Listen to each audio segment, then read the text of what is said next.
It's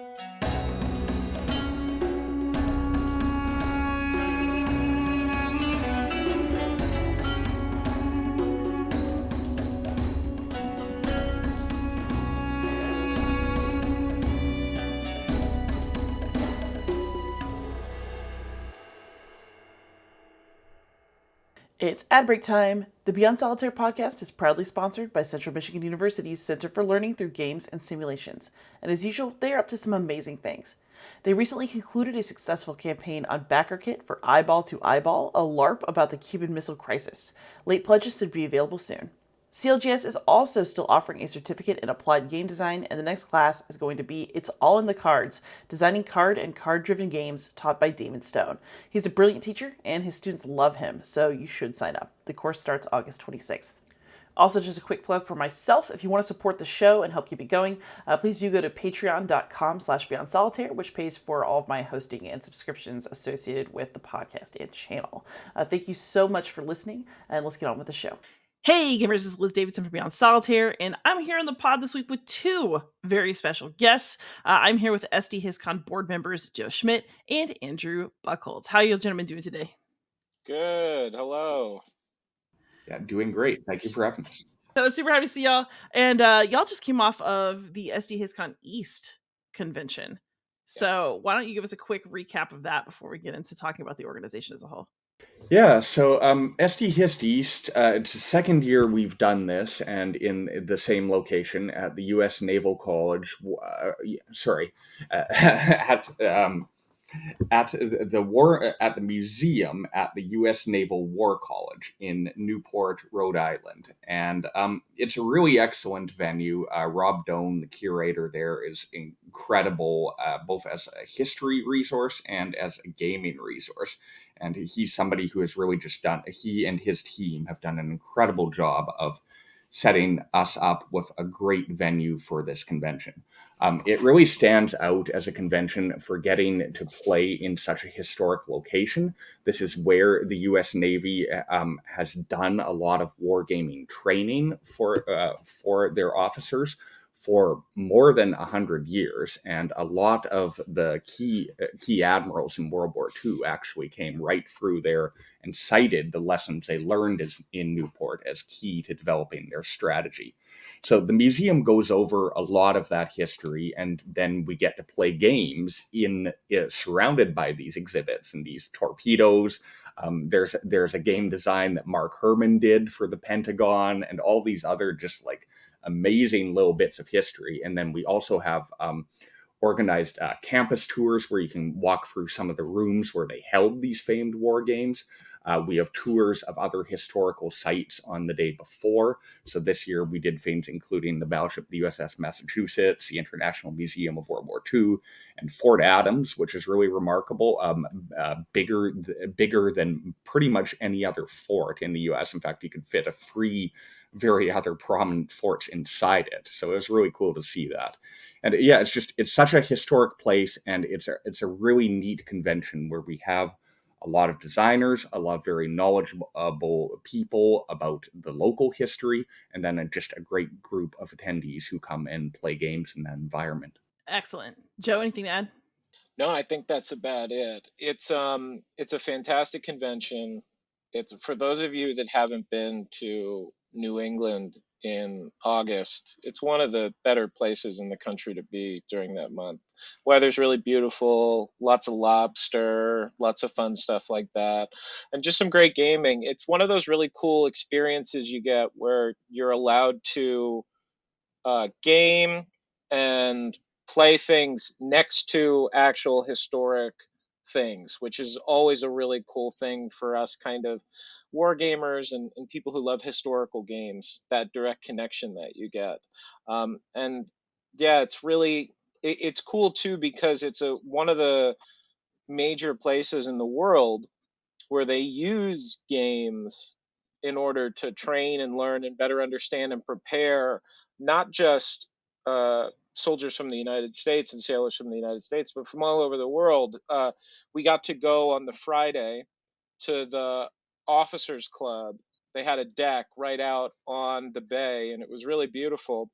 But on the way walking back, you saw people in uniforms from countries all over the world, all there training to learn and better understand, with a really cool kind of concept and the idea of they're doing all of these things to prevent wars, to prevent us from having to fight. And that games play such a critical role in our ability to create a safe future for everybody. So it's just a really cool place to be.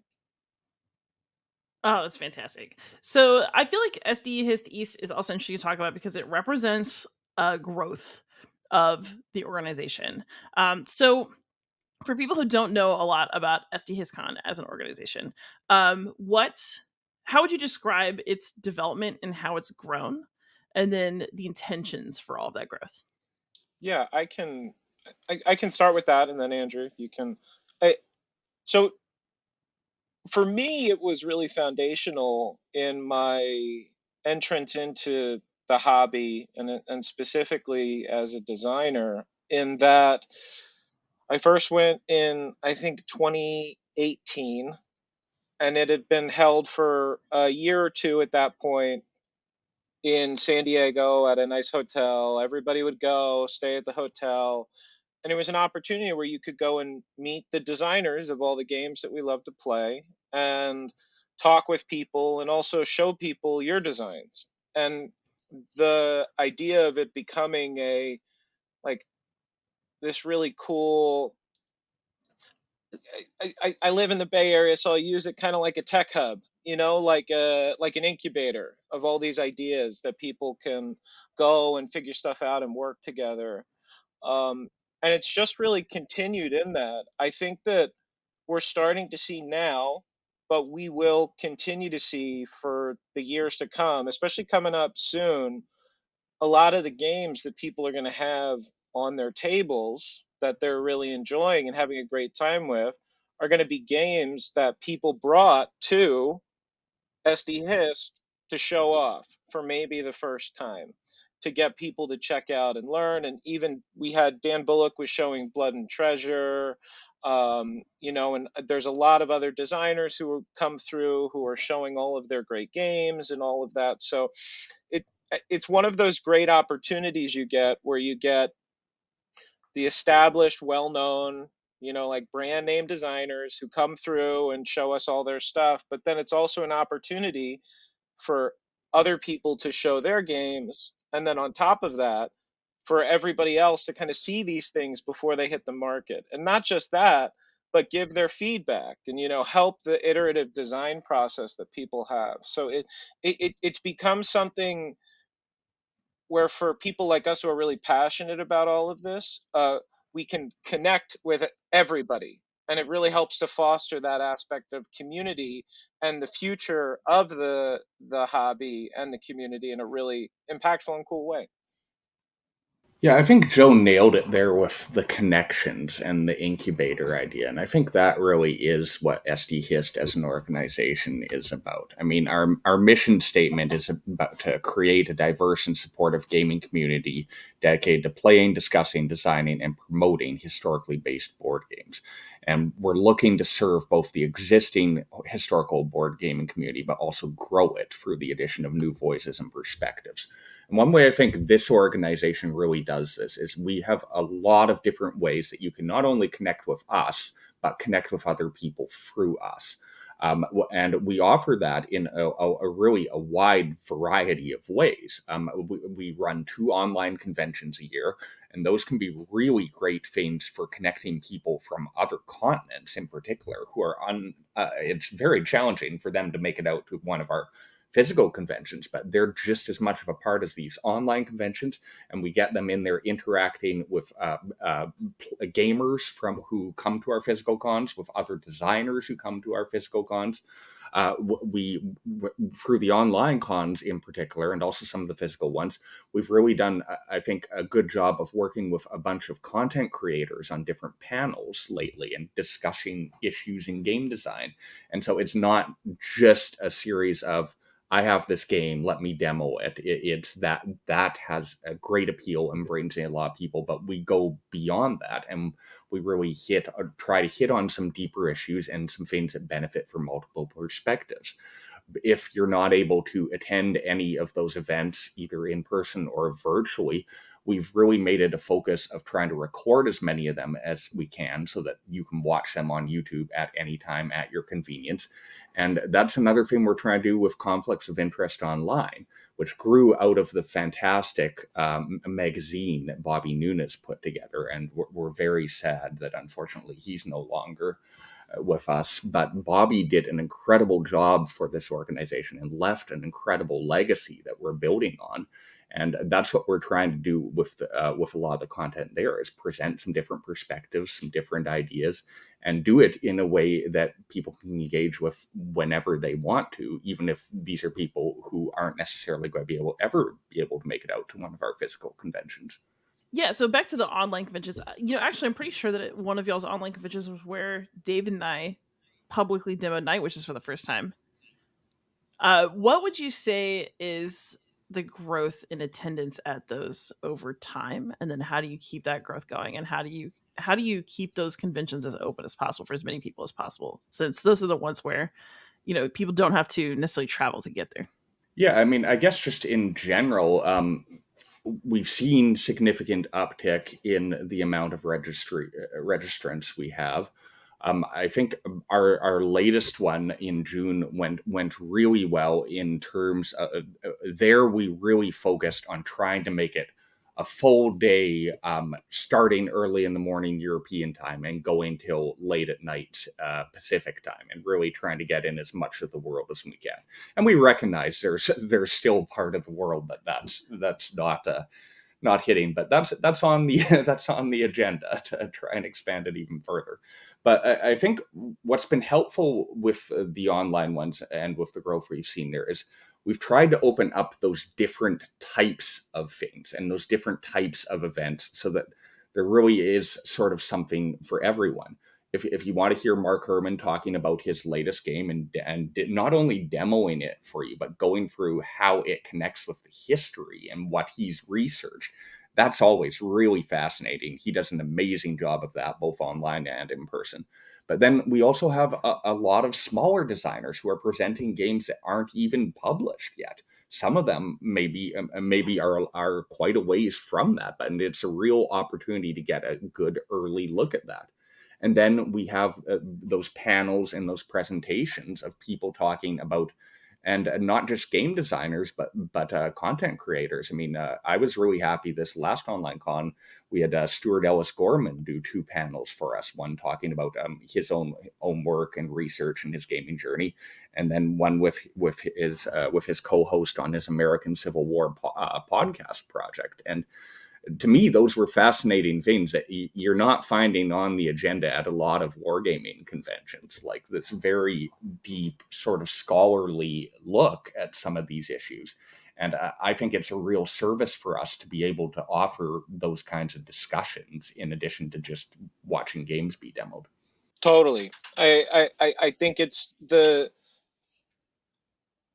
diversity of everything that you can do, that it's much more than just a sit down convention to play games. There's also a lot of other opportunities that you have for kind of everything. And I think that one of the interesting things about historical gaming as a hobby is that there's a lot of focus on everything behind it, like the actual history. And for a lot, you hear stories all the time of people being like, oh, I played this game, so then I bought this book, and then I started reading about it to better understand why this was what it was, and kind of the educational tool that it serves of outside of like a classroom or like the war college setting, but just for an individual to kind of open up their minds and see things. I know, like personally, like Mark Herman's Peloponnesian War game was really impactful for me when I bought it, because he knows so much about the subject. But also, you just open it up and you set stuff on the map, and it helps you understand, like, okay, I see why this was such a hard thing to do, or I see why you would do this, or what the motivations are behind these actions. I got to play, which was it? It was Jay Walanowski's game, the Yeah. Epipole. I got to play that one the other day while I was at the convention, and that one's all about the Sicilian campaign during the Peloponnesian Wars, and it was really cool to kind of get an understanding in playing that of like, oh, this is why all of this is, and I'm always fascinated by ancient Greece, especially that period.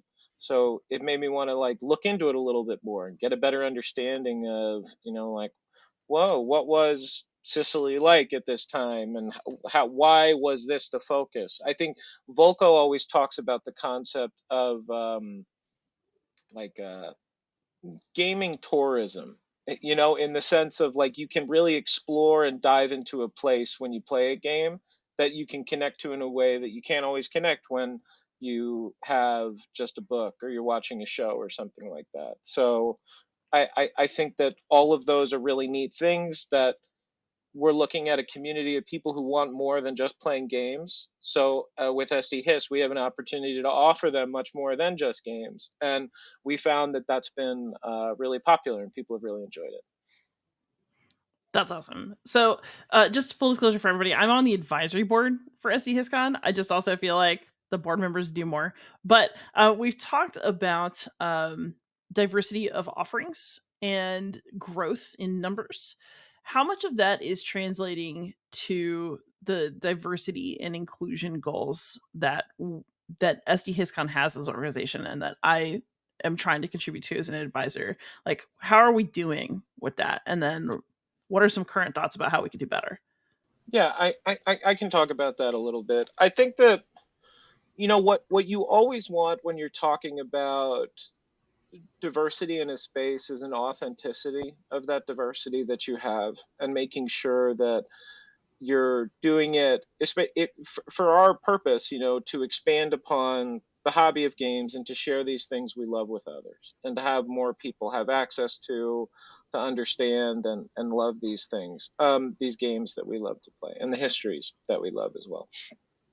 I think that it's still like there's a true sense of like the concepts around like allyship and stuff like that that really tie into this, is that there's no it's constant work, and it's constantly like pushing those boundaries and doing those things and working with people who are willing to continue to do that and look at things different ways. I think that the board does a really good job of getting together and realizing our like the gaps in our knowledge, and the fact that there are things that we don't always have the answer to, but we can reach out to members of the advisory board, or just we can solicit comments and thoughts from people who come to the conventions and do things like that. It's something I'm very passionate about. So I think that there has to be a realistic understanding that right now, I don't believe in any way that the community is hostile at all. But there is more that we can do to continue to branch out, to create more opportunities. One of the ways we do that is we support the Zenobia Award, which is a great way for newer designers to get in. But it's also not just about designers. It's about gamers, and giving gamers different opportunities to play these historical games.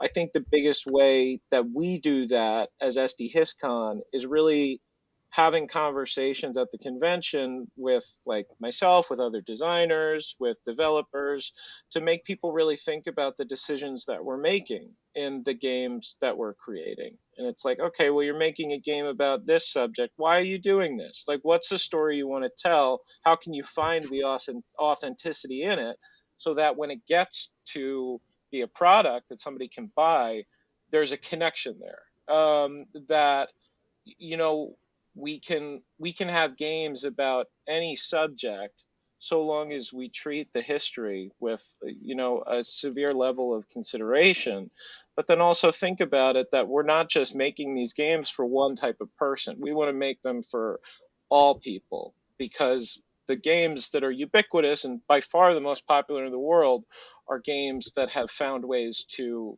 attach themselves to humanity, not just an individual community or concept or idea. I'd add to that too. I think one big focus for us is getting more people in the door and making that door welcoming to people from all sorts of different backgrounds, not just people who might already be very familiar with the historical gaming hobby. I think we do that in a number of ways. I think one of our efforts, the Summit Award, which is going to be in its third year this year, that's an award that really is focusing on a game that can broaden the hobby. It's really focusing on like recognizing games that are trying to expand this thing that we all love and bring more people in the door for that. And I think that that has been an incredible effort. Dan Bullock from our board does just a great job of running that process. And I'm really excited to see where that winds up this year. But I think that extends to all of the stuff we're doing. I mean, we talked about that with the online cons in terms of offering different things that you might not find at a regular gaming convention. And we've done that somewhat with these physical cons too, of we're offering these associated tours of historical sites at SDHist East. Last year at SDHist Summit in San Diego, we had so many in-person panels and presentations. And I think a lot of those things really can maybe open the door a little wider and get people who are like, well, I don't know so much about this whole gaming side of the hobby, but I love history. I want to see what people are doing. And then that brings in new people, that creates a feedback loop. And some of those people wind up being game designers as a result of that. So I think it really behooves us to try and just keep that focus on expanding this. Make sure that we keep that door as open as possible, and the advisory board has been a very good resource there in having just a great group of brains to bounce ideas off of and see how we can keep doing this. But I think the thing too is that we're a small organization and we're a very nimble organization, and we're very open to feedback. After each of our cons, we take an extensive feedback survey. We try to identify what worked, what didn't, how can we pivot, how can we make this even better. And I think that's our organizational approach in general, is that like we're not really stuck in doing anything a particular way. We do things a certain way, and then if a better way comes up to do it, we're going to go to that. So, kind of leading this discussion, what's interesting is when I think about SDHistCon, I normally just think of Harold Buchanan because Mhm. I feel like he's the ringleader and he's always been my like primary contact. But over the years, people I talked to about SDHist business has expanded. So, how is the board currently organized? And I guess who is in charge? I actually don't know anymore. Yeah, Joe, do you want to go through that the list of who's there at the moment and how that works? Yeah, of course. So the current board members are Pratik Multani, Edgar Millick, Akar Badrivaj, Jeff Dreher, who is also our chief financial officer, Patrick Wells, Dan Bullock, Harold Buchanan, and then Andrew and myself. We meet every Wednesday and we chat and talk through things and what we're planning and ideas we have and going over feedback and all of that. I really think that it is very much, Harold is is like a force in nature in the way that he runs things and he does things. And one of the other things that he's really, really good at is not like he'll take the lead, but he doesn't steamroll anybody. Like it doesn't feel like there's any specific leader. More so, it just feels like it's work by committee. Like the best example of what a board should be, that what they do is they get together, they make decisions, hard decisions at times, and they can all agree upon what the next steps are and how they manage those things and why they do those things. So of all the people that I just mentioned, I think that we all work really well together, and we all have a focus on no one specific person driving the narrative. Rather, we all kind of have specialties and areas of interest, and we all kind of fill those roles and help with those things and step in when needed. Yeah, and just to add to that, I think a fantastic thing about our board is that everyone has very specific areas of expertise, and all of those people are just incredible in what they bring to the table. And it's really something to see this at an in-person convention like we just did at SDHistCon. I think we had about half the board there, and we were all doing a wide range of things, but also like diving into our specialties, helping out other people where there was needed help, and it's an incredible team when you see it come together. I mean, long way from the historical front, but it's like an Avengers assemble sometimes in bringing together things like Harold's connections within the game community, Joe's expertise at finding and setting up convention venues and negotiating everything you need for an event to run. We've got people like Edgar, who is the greatest technical wizard you'll ever see at handling anything and everything that can go wrong with Discord and tabletop events and that. And like every member of that board has a really specific and really interesting thing that they can be an expert on, but they're also all so willing to help out beyond that job description. And I think it leads to a really great and really powerful organization. Excellent. And what's kind of fun about this too is we talk about Harold being a force of nature. So we mentioned that SDHistCon kind of helps out the Zenobia project, or these helps out the Zenobia Award. And Harold was one of the founders of the Zenobia Award, but he's not taking the lead on this like second iteration. So what is the actual current relationship between SDHistCon and the Zenobia Award? Currently, a car is part of the. I don't know the specific terminology for his role, but he has a major role in the Zenobia, along with the rest of the great team that is working on that project and that award. And we get a lot of updates and stuff from a car on those things. One of the things that we always talk about is, especially with our online convention, because there's a very low kind of there's a low cost to get in. Essentially, we're able to offer a free ticket to members of the Zenobia Award for the online cons, and they can come on and they can present their games, they can talk, they can just kind of explore and see the way that other people work on things. So it's a constant kind of stream of collaborative work. I think that Zenobia is its own organization. SDHistCon is its own organization, but we're both working towards the same goal, which is the continuous support and evolution of a hobby that we all really love. So I think it's really positive. I'm also a judge now on the Zenobia games, and I'm not the only person who on the board who has impact and chats with people and works with people on those things. So I think it's a great relationship because it's very symbiotic, and then at the same time, the independence that both organizations have is also really great and really important because it allows us to better focus on what our specific goals are. Excellent. And then I wanted to go back around. So, Andrew, you mentioned the Summit Award earlier. I think there's nothing that gamers like to talk about more than awards in a way. Um, Sure. so, I suppose that's partially answered my question. But the Summit Award, how did it get started? And then for people who are curious, what is the process for nominating and selecting a Summit Award winner? Absolutely, yeah. So the Summit Award is something we were talking about for a long while. Pretty much since I became involved with SD Hist, which I think on on a board level was like 2021 or something. We first did the award in 2023 for games published in 2022. Red Flag over. We first did in 2022 for 2021. That was Red Flag over Paris, and then last year was Votes for Women.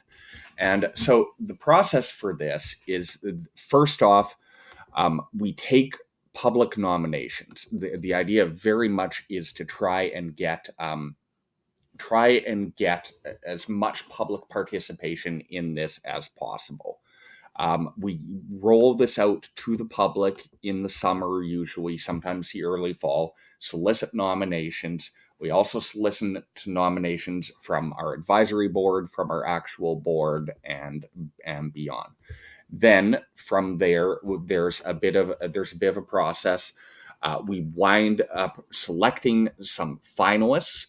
The really crucial thing with selecting finalists is that we want to make it so that those games have a presence at our summit convention in November, and so that those games are being demoed. Attendees can play them, can check them out, can get their opinions of them, and submit feedback on them.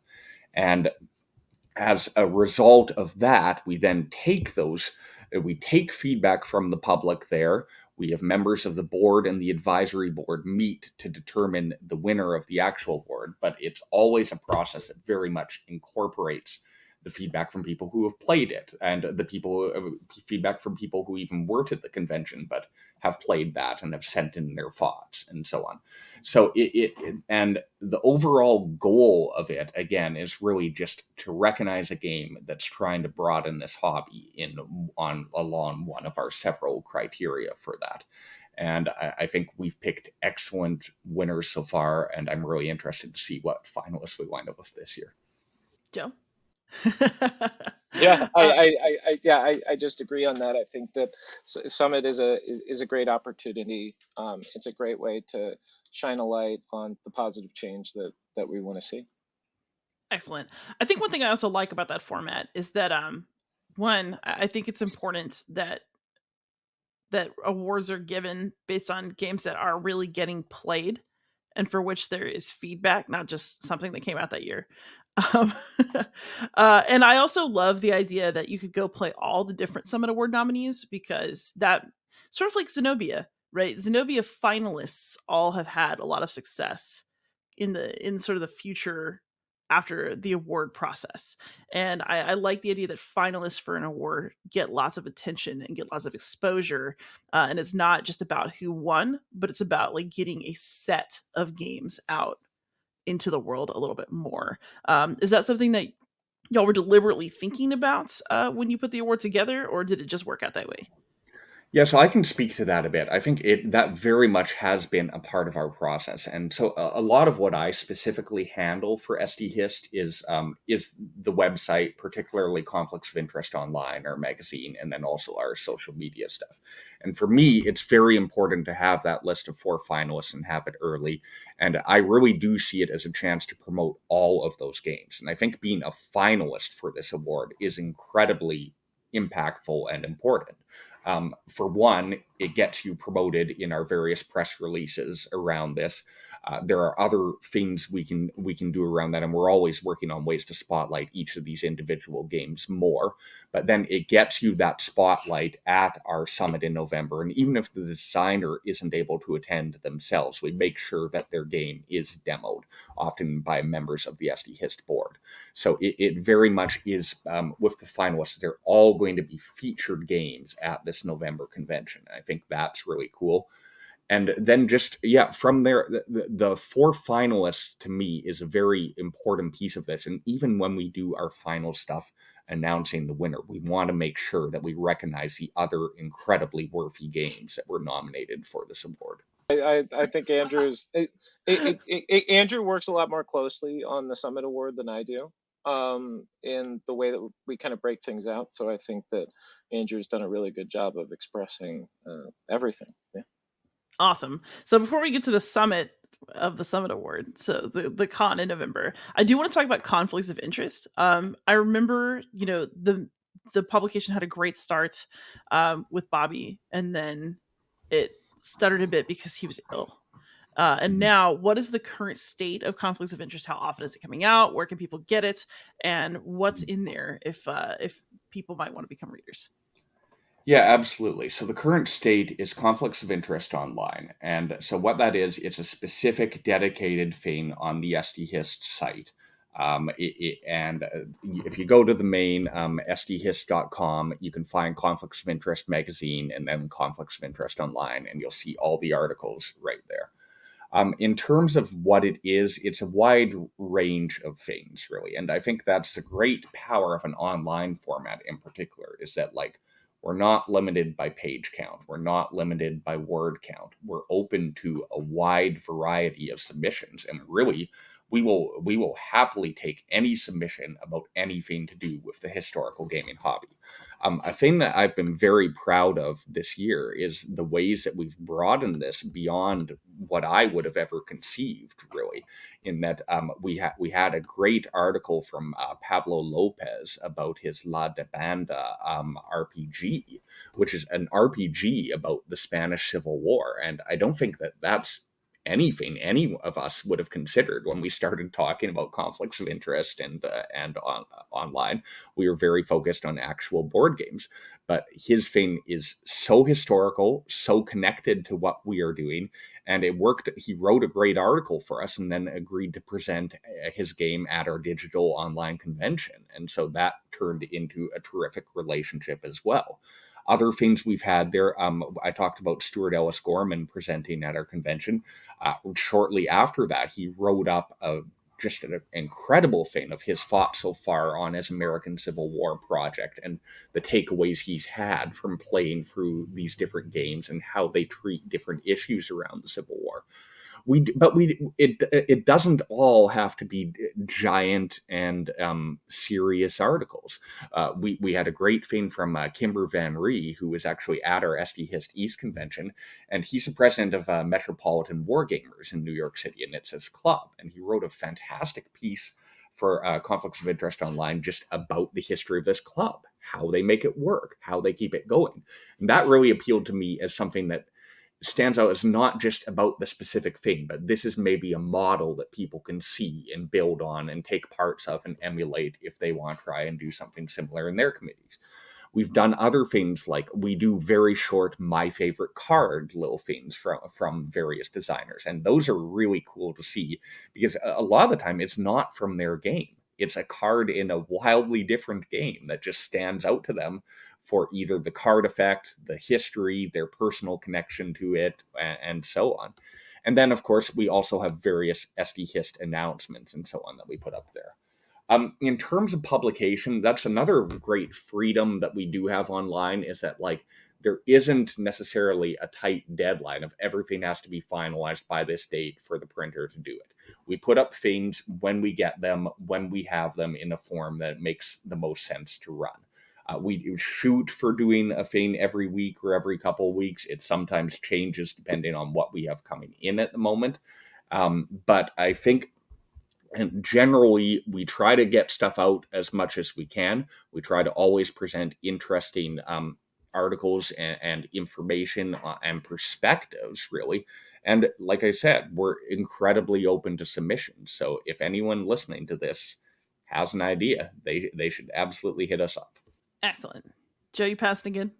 Yeah, this is another one of those things that Andrew is our social media, outreach communications manager, and he's the expert here. So I think he does a lot of work and a lot of really great work, not just reaching out to people, making sure we have high quality content that we share up there, and creating a backlog of things that people can look through and learn about.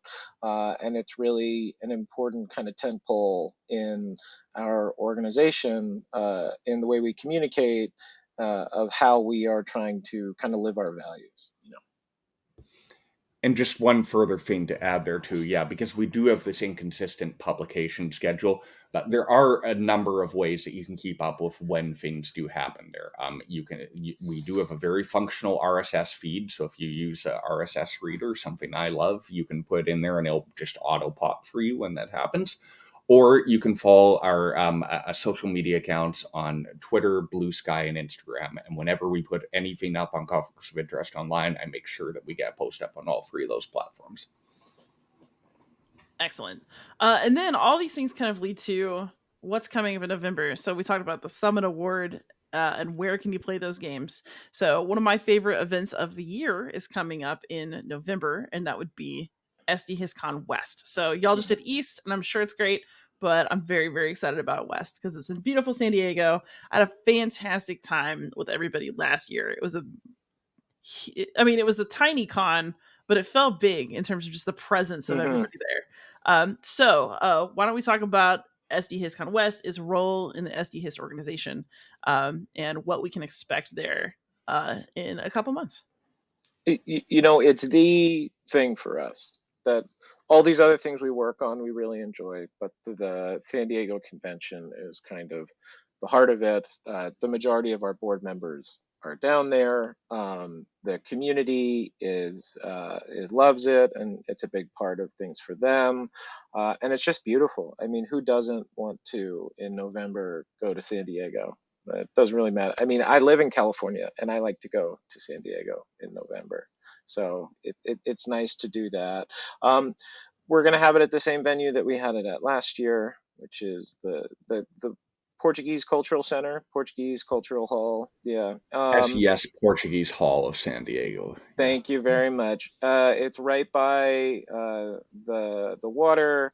There's great restaurants, great food, coffee shops, bars, hotels, all those things that you would want for a convention. And then just a really nice, big open space that we can have gaming in. We have a small room that we also have the ability to do our seminars in, which are always really fun and something that we really enjoy doing. We don't have a specific guest list nailed down yet, but we're excited for everybody who's interested to reach out and let us know. We'd love to have you. And it's just a great event. I mean, I mentioned it earlier, but one of the reasons why I am a member of the board now, a game designer, that I, love this hobby the way I do is because I went to this convention just on a whim. I didn't really know anybody, and I just kind of showed up, and I had a really great time, and I've been going back ever since. It's an annual thing on my calendar. I really love it, and it's going to be great. I can't, as I said, I can't guarantee who's going to be there. What I can guarantee is the things that you'll see there in prototypes and stuff are going to be the things that you'll be seeing come out and talked about over the next couple of years. And you're also going to be able to get in a lot of great games and a lot of variety of games too. One of the things with our convention is it's the assumption that it's just war games, but that's not the case at all. We play a lot of everything, a lot of Euro games, a lot of kind of like larger market consims. At SDHist East, I did demos for a bunch of games at ARCs, which is great and very fun. And I plan on doing them again down there. And I'm not the only person who has games like that they bring and play. So it's just a great atmosphere with a great crowd of people. And we welcome everybody to come and pack the Portuguese hall and have a great time. Yeah, just to add to that a little bit, I think one thing that really does stand out about SDHistCons is that we recognize the breadth of this hobby, really, and the wide range of games people want to play. And sometimes that's absolutely like traditional Hex Encounter war games. Sometimes it's not. There's a lot of conflict simulations that are not about that. And there's a lot of really interesting games that aren't, for the most part, about physical military conflict. I mean, I think we saw a great example of that with Votes for Women in particular, and with that winning our Summit Award last year. And so we try to shine a spotlight on some of those games. A lot of those kinds of games are going to be played at this event.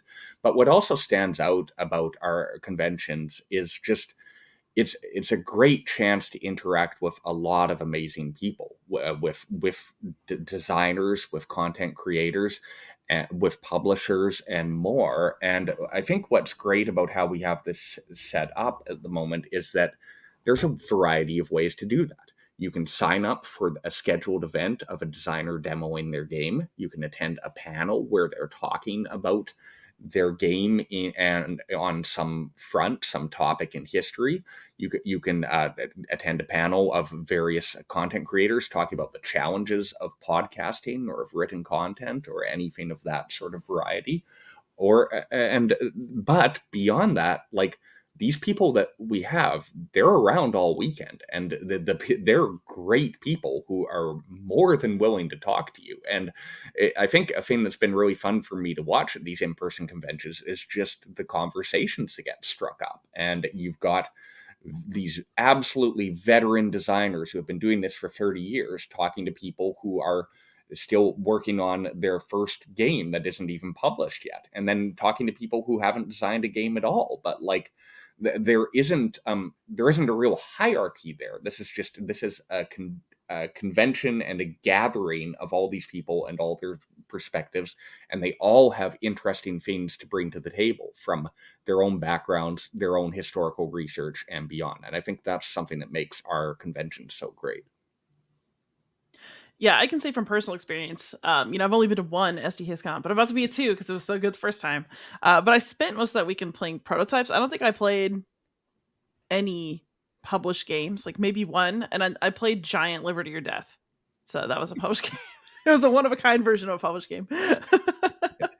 But when I looked at the tables around me, there were all kinds of games being played. Actually, I played my favorite things, like that trick taking game where you write on the cards. It was like a party game. I discovered it at SDHistCon. I had a great time. It was a blast. So you really can play a wide range of things there. But I think part of why this convention is so fun is because it's so small. It's sort of an intimate experience. So how many tickets are for sale this year? And when can people get them so that if you want to go to this, like, the time is short by the time this podcast runs? So on when you can get them, yeah, they will be available by the time this podcast runs. You'll be able to find the link on our SDHistCon Twitter, Blue Sky, Instagram, also on our website. We'll have a link right to it. And I'll put it in the show notes. Fantastic. That's greatly appreciated. In terms of how many, Joe, do you have a more particular answer to that, or do you want me to eyeball it? I don't know. Yeah. I mean, so I think I feel like last year we had maybe 130-ish people Yeah, overall. I want to say, I don't want to say a specific number. I want to say Yeah, that it's somewhere over 100, yeah. and that we have space restraints because of the size of the venue itself, because Mhm. we want to make sure that everybody enjoys themselves. The other important thing here is that we are, you know, working towards very close in the process of becoming a nonprofit registered in the state of California. Like, we really do this because we love gaming and we want more people to enjoy it. So the result of that is we find the right venue that fits the right crowd. So the amount of tickets that'll be opened up for this, I'm not sure exactly, but what I can tell you is that if you're able to snag a ticket, it's going to be great, and you're going to have a really wonderful time, and you're going to get to check out a lot of fabulous things and play a lot of great games. And most importantly, bring your own particular passions and things that you love about this hobby to share with everybody else. There's something really great. I've been to very large conventions, and those are really fun, but there's something about being at a very specialized convention where everybody is really passionate about certain things and can have long conversations over lunch, over the gaming table, over dinner, over coffee, where they can talk about things that they really love, and other people get it. Like it's really great. It's a very refreshing, it's a very fun place to be. I think especially right before like the holiday season, it's really nice to kind of do that and get yourself in a really good mood for all of those things. So yeah, I don't know the exact number, but I know that it is the exact right amount, and that we always have a great crowd, and we always love seeing new faces as well. Yeah, I'd just add to that too that like when we're setting up these ticket limits and so on, it's not out of a like desire to create scarcity Hmm. whatsoever. It's from a perspective of like how many people can we get in here and still everyone has a fantastic time. Totally. So it's not about trying to just like sell as many tickets as we can or make some mad rush on tickets. The idea is just creating the best possible convention for everyone.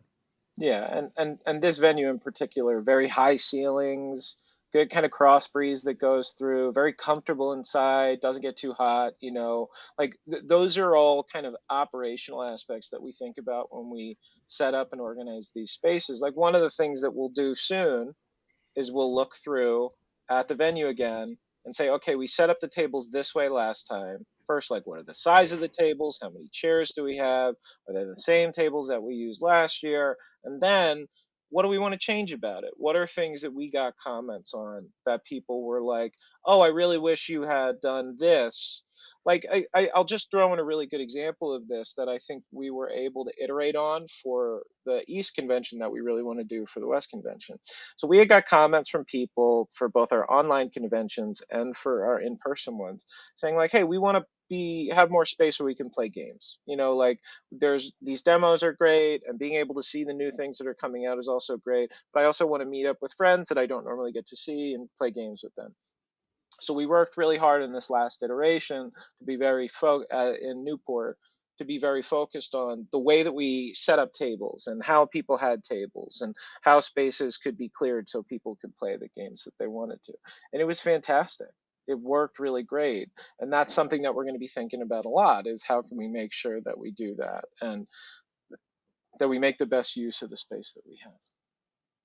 So I wasn't sure if I was going to ask about money, but since you opened the door, Joe, I'm going to be nosy. So, what are the benefits of SDHistCon becoming a nonprofit organization, and why is that a goal for y'all? The largest benefit of being a nonprofit is that it allows this thing that we love to live on longer, like into the future. That it becomes an organization that isn't just this current group of people that's running it. It becomes a perpetual thing that can continue to move on into the future, and that we're very passionate about it. And it's been going on for some time now. And we want to continue to have it go on as long as possible. Even, and people always joke like when the sun explodes or burns out or whatever. And I'm reading the books of the new sun now, and that happens, and people still do stuff. So people will ideally, when the sun dies out, people will still be going to SDHistCon on the east and west coast or wherever else. But no, it gives us the justification to create something that outlasts all of us and that allows for greater impact. And it also allows us to be more focused in kind of why we're doing it. I think that, like, my personal opinion on it is that I love nonprofits because it's very direct as to what they're doing. It's like, we're not here to make money. We're here because we love this and we want to help people doing something that we love. So I think that's the real power of the nonprofit aspect of it. And as I said, that's something that we're working towards. The state of California can be a little bit difficult in doing these things, but we're getting there. So yeah, and then it allows for the easier transfer of money over to other projects or things that we like.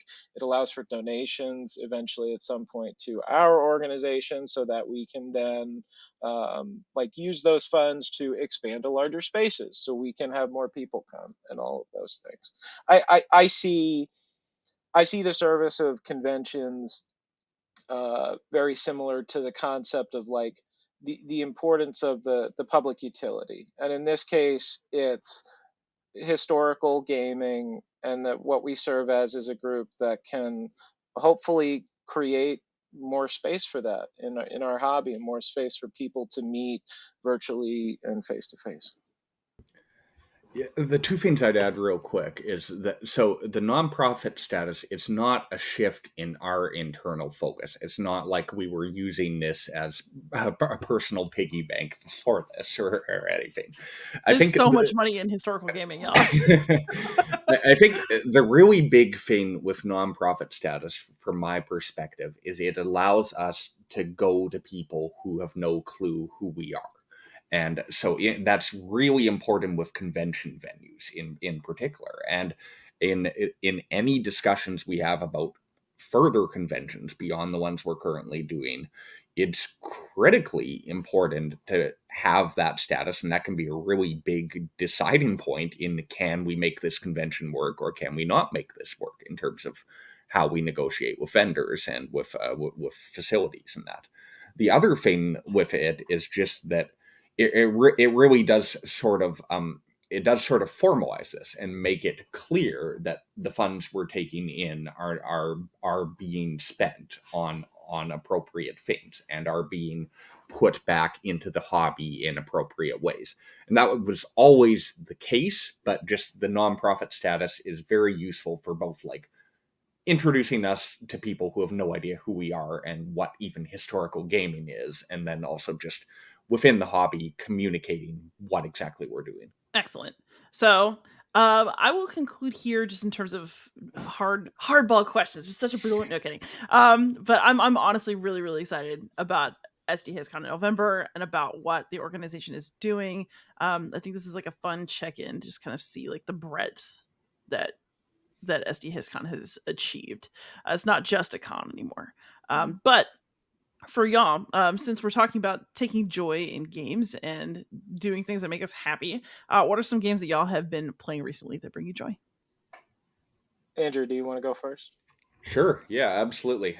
So at this particular SD Hist East, I demoed two games, Barracks Emperors and People Power. And both of these are ones I really love for very different reasons. I think Barracks Emperors is fascinating in that it's this trick-taking game, but it's a super historical trick-taking game, and a very weird one where you're playing to 13 tricks simultaneously, and every card you play is both a card for you and for other people. And I think that is a fascinating way to get across this history of the crisis of the 3rd century AD and all these different Roman emperors. And maybe it can get across to some people who love that trick-taking space and all the different things going on there. So I demoed that this weekend. That went really well. And a thing I love with that, too, especially for con games, I love games that play more than 2 people, when you can get more people involved. And Barracks Emperors is best at 4 and is great for that. People Power is sort of a similar thing for me in that it's one of the newest coin ones. I think it's one of the most accessible, especially of the full coin series, not the like spin-offs. And it's a really interesting free-sided look at reform in the Philippines in the 1980s. It's very easy to teach, very easy to get people into. I was running 2 simultaneous games of it this weekend. And I got a bunch of comments of like, oh, well, I don't normally like coin games, but I enjoyed this one. Because it's easy enough to learn, but it also has enough stuff that innovates on the standard fare. There's personalities who change things up every round. There's an ongoing effect every round from the election card. And then there's these acts of desperation, which are super cool things that can or might not go off in the final round. And so I think it presents as a game that's great for both coin newbies and experienced coin players. And I've really enjoyed teaching it to people. Excellent. Joe? So, as I was saying, I played Arcs, which is just recently the Kickstarters and everything's got shipped out. I know it's on pre-order as well too, and it is so fun. I really enjoy it. It's like, I've always loved sci-fi stuff, and it feels so sci-fi and cool. And it was really fun playing it with a bunch of people that I had just met as well too. That's always really fun to be able to kind of teach a game. The thing I'll say about that game in particular is that it's very easy to teach. which I think is so cool. But the complexity and all the stuff, the storytelling that it does is so cool. So I really enjoyed that. We also, Andrew and I played this fantastic uh, Game of Thrones game on, I think it was Saturday night, where I Mhm. was playing as the Greyjoys, and I ended up invading southern Westeros with Andrew's help. He was Tyrell, so that was really fun. And then I'm also playing a lot of I have some gaming friends that I meet up with, and we played Terra Mystica for the first time. I never played it before, and I really liked it. So now I'm on Board Game Arena trying to get my ELO rating to 100 so I can play in Terra Mystica tournaments. So I've been playing a lot of Terra Mystica tournaments. I always play as the Giants. I know they're not the best, but I'm stubborn, and so that's been my big gaming stuff recently. The one other thing to note I forgot to mention earlier is that I played Joe's game, Henry, and Oh, yes, you this did, yeah. and I played it with a car, and this was just fantastic. Of like, we got this wild, almost alternate history of Henry and the French chasing him across France, and him sailing back to England before they could beat him. And I think that's a really cool game, and I'm really excited to see that come out because a lot of people, me included, have trouble dealing with the full level of levy and campaign, and I Mm-hmm. think Henry is much more accessible and is going to be a great intro point to that series, similar to the way that things that People Power and the British Way are for Coin. Oh, you're too kind. But no, that was a very fun game to watch too. It's just like there's conventions are so great, as we all know, because it's the one time where you can like fully dedicate a whole weekend to just playing games. Like the weather ended up, it was supposed to be kind of rainy in Rhode Island, but on Saturday, the weather ended up being beautiful outside. But I didn't even notice until like 6 p.m. or something because we had a pizza order, so I was going to get the pizzas. I was like, it's beautiful outside. I've been inside all day playing games. Like I hadn't even seen like a window or whatever with the way it was set up. So it was just like it just so much fun. Had such a blast. And yeah, I love conventions and all that, and it's great. Fantastic. And if people want to follow SDHistCon stuff online, where should they go? I'll put it in the show notes, but let's hear it here too.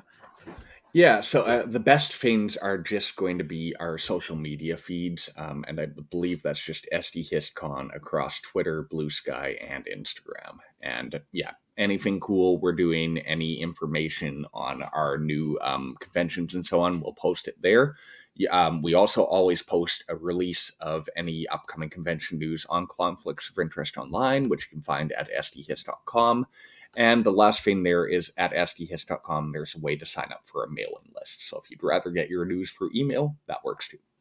And if you've listened to this and you're interested in learning more about SDHistCon, or you have ideas or things you want to talk to us about, please reach out. We love talking to people about this stuff, and we love finding people who are passionate about it, who are willing to kind of volunteer and help out in any way. So just reach out, let us know. We'd love to hear from you.